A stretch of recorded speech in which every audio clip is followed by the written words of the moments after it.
Inyanga yodumo loyigubhu uDkt Khehlelezi usephinde futhi waphumela obala waveza isiprofetho asibonisiwe ngodaba oluthinta umsakazo Ukhozi FM kanye nabaculi bakaMaskandi. UKhehlelezi uveze indaba zokuthi kunefu alibonayo elimnyama elizobhubhisa Ukhozi FM luphinde futhi lubhubhise nabaculi bakaMaskandi. Kodwa-ke ngale kokukhuluma kakhulu ngane zakwethu, ake ngikuphe nje nansi inkulumo kaDkt Khehlelezi eyikhulumela yena mathupha eveza lesi siprofetho esisha.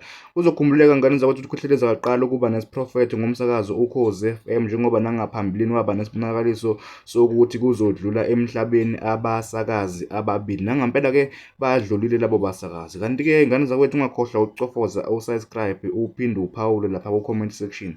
Nansi inkulumo kaDkt Khehlelezi. Ngithi ukuba isikoro ukuze ningilalele. Iyangikhathaza indaba sokhosini because mina ngiyi-understand spiritually. Ngokomoya ngiyi-understand. Noma angaze ashintshe umphathi, kuphinde kulande omunye ashintshwe, kuphinde kulande omunye emakhaya, noma kulande ibhinqa elikhulu ukudlula wonke amabhinqa. Lento iyinkinga enkulu ngoba ngiyibona njengamanje izohamba ihambe ingene ngisho kubaculi bakaMaskandi. Kukhona isibhicongo esizayo kubaculi bakaMaskandi. Ngicela lento you must mark it down ni record. uNkulunkulu ungikhombise enye into, uNkulunkulu showed me something. Kunoku-exposeka noma kunento ezayo engizwe ixoxa kakhulu kuba ngumsindo kakhulu, kodwa ngezwe abanye becommit ama-suicide, ngezwe abanye bebulawa. Wathi uNkulunkulu kimi ikhona into ezawuvuka maduze idrama enkulu. Uma ngibuza ngithi yini lena eyenzakalayo, uthi lo muntu kimi labantu basenkingeni bagqilazekile kumanje. Yazi bangaloke bevala lokhu bangene shiqi phakathi ezikweletini njengomuntu angathi bangathi noma beqashwa. Umuntu eloku ekhava la kodwa impilo ingayi phambili.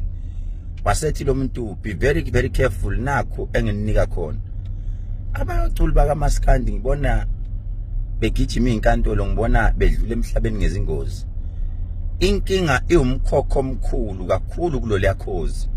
Okudingeka kwenziwe lento engangishilo ngoba ngizwa ngidabuka kubasebenzi nemanagement. Ngoba lusakhala uswazi akukakami kusaqhubeka kusaya phambili. Hey, kusayinenkinga enkulu ezayo kubaculi manje bakaMaskandi, kubasebenzi basokhozini. Kukhona izinto okumele ziyoxoshwa kuleliya office noma kulezi izindlu zomsakazo ezimbi kakhulu ezihluphayo. Kanti liphi lelo office noma yipi leyo ndlu engangenwa? Ngoba phela bengithi izindlu zikahulumeni, kodwa kukhona indlu okhozini phakathi lapho yazi engizwe ingangenwa noma beyivulwa umunye umuntu thizeni afika ivule aphinda ivale. Kodwa kukhona into ekhona lapho. Sengibonile uNkulunkulu seshilo. Lento isishilo kimi. Seyikhona into eseyishilo. Yazi ngibona ku-affecteka ingane zabantu ezithi zizosebenza, ngabona i-affecteka phakathi emsebenzini. Wathi lo muntu kimi ifuneka yenziwe lento engathi mayenziwe. Mangayenziwa kukhona into edrama enkulu kakhulu engizwa kuloko kuphahluka kuthi phahlu kuvele enye into ethi hawu kuthi phahlu watch out isithunzi siyawa kancane kufa kuseduze. Ukhulekela abaculi, I will pray.